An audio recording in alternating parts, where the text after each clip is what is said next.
Hello, everyone, and welcome to part 2 of our series on Bible translations. This is From the Ground Up, and I'm Dr. Debbie Fulthorp. And in our first video, we talked about what a translation is, or rather, what a version is. For example, the English Standard Version or the New International Version use the term version because they actually mean translation.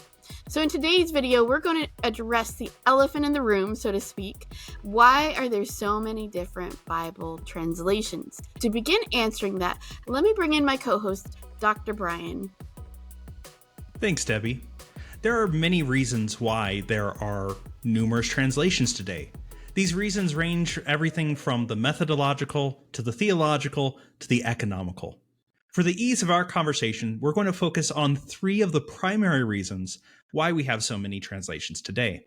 The first comes down to methodology. As we mentioned in part 1, we are well aware that when it comes to moving one language to another and the meaning between those 2 languages, there might be different ways to attempt that translation work. While the intention is always to be faithful to the meaning of the text, how you get at that differs. There are some methodologies that say you want to go word by word and attempt to grab the best possible meaning of each word and move it to the next text. While these produce a very accurate representation of the original language, they may miss some of the higher level or more nuanced and complex grammatical expressions of the text. On the other end of the spectrum, you have translations that go for a thought-for-thought methodology.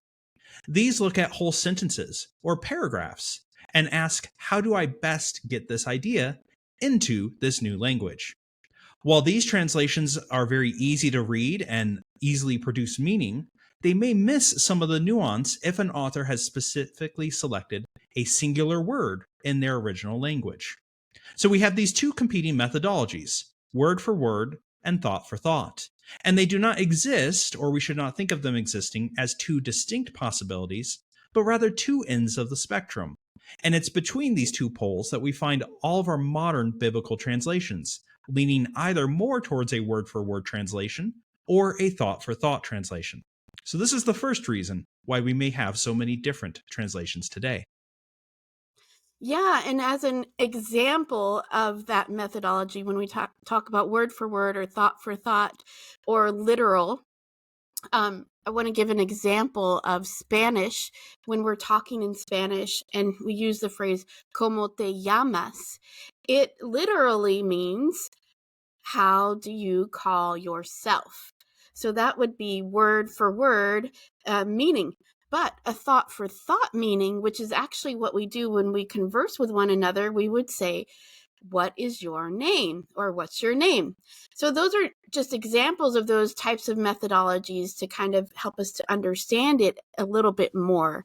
And then beyond just methodologies, a second reason for so many versions is that sometimes translations are just updates of older translations for newer audiences.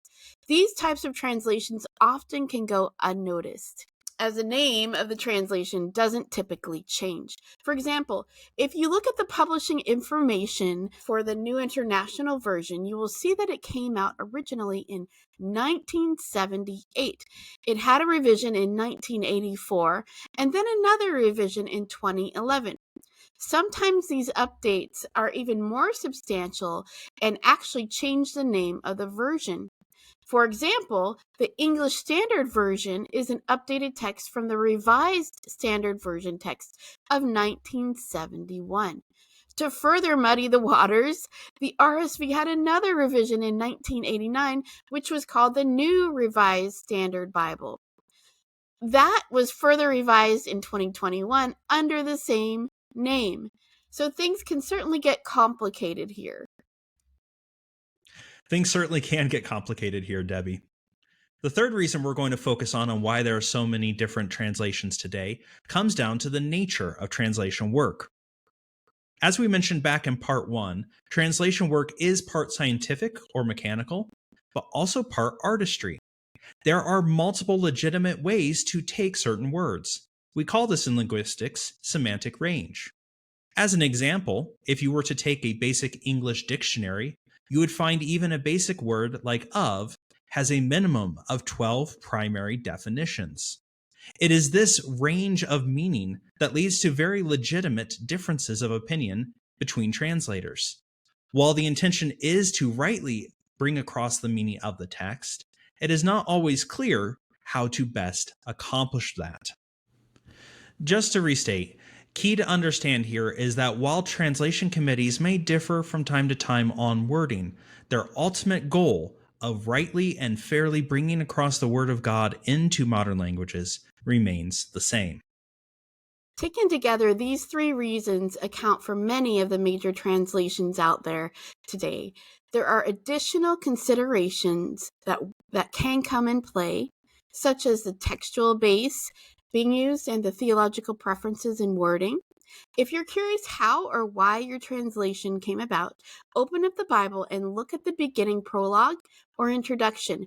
Nearly every major translation will include a section here that describes the methodology and the history of that version. It is well worth reading. Now, in the third part of our series, we will share some of our thoughts on translations and how you should engage with them. Stay tuned for next time. See you then.